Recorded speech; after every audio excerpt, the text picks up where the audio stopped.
You ask Tiger to solve. This deals with linear equations with one unknown. The final result is x equals -5. Let's solve it step by step.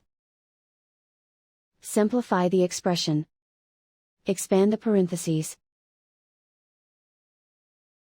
Multiply the coefficients. Simplify the arithmetic. Group all x terms on the left side of the equation.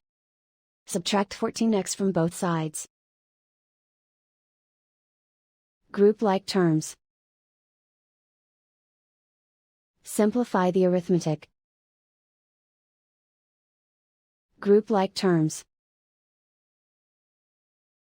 Simplify the arithmetic. Group all constants on the right side of the equation. Add 33 to both sides. Simplify the arithmetic.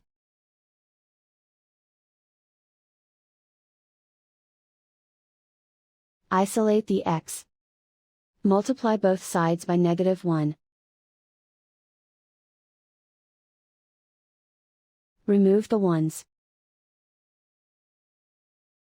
Simplify the arithmetic. And so the final result is x equals -5.